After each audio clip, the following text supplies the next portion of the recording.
Sitting around the campfire today kind of reminds me of the first time somebody took me to a saltwater beach.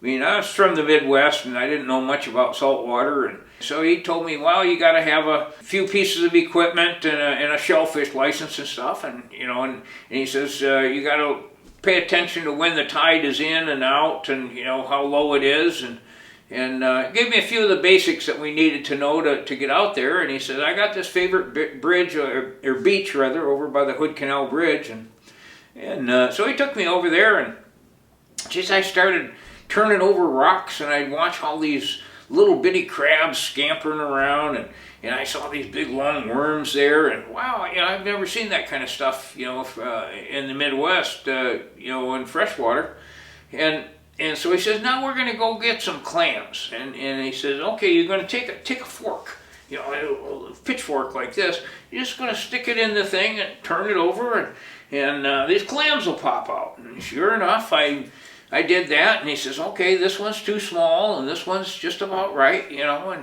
and so we started just turning dirt over and covering up our hole as we went, and and pretty soon we had a bucket full of clams, of 40 apiece, and so he said, now we're going to do oysters. Okay, how do you do that? And so he says, well, you get this oyster knife, something like this, and you just stick it in the oyster kind of where the two lips come together, and you just pry a little bit until it kind of gets in there, and then you sever the little muscle that's holding the shells together, and then scrape it out. And I said, okay, so I grab an oyster, and I kind of started doing that, and sure enough, I stabbed my hand. Well, I says, no, that's not the right way to do that. He says, you got to leave it on the ground until you get this knife kind of firmly stuck in it. Then you can pick it up and pry it open and sever the thing, etc.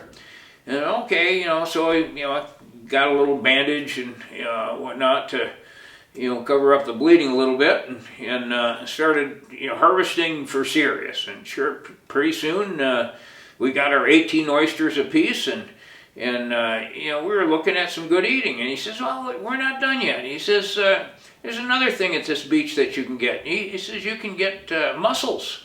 These little kind of purplish shelled things, and they're pretty good too. You can put them in pastas, and so okay, so he walked me over to a different part of this beach, and here's these mussels just kind of laying there attached to shells, some of the oyster shells and stuff, and we just started gathering them up. And he says, sometimes you'll find like a piece of driftwood in there that these mussels will just be so thick on the driftwood you can just kind of peel off a big bunch of them, and get your limit like that. You got a 10-pound limit of these things. So pretty soon we finished getting our mussels. We got another bucket of mussels to take back, and that was such a good time. I think about it from time to time, and I've been back many times, and I always try to take new people, that people that haven't been there before, because I remember what it was like my first time going to the beach, and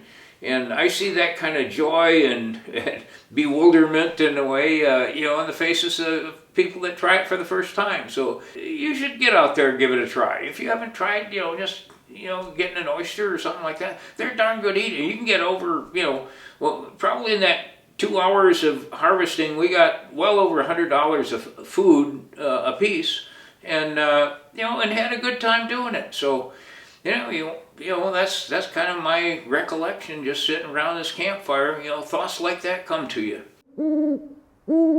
We hope that you enjoyed this week's telling of Campfire Tales. Please remember to hit subscribe to make sure that you get the announcements for the new topics for the Campfire Tales. Please also share the fun that we have here, and let your friends know about our website, RogersOutdoorChannel.org.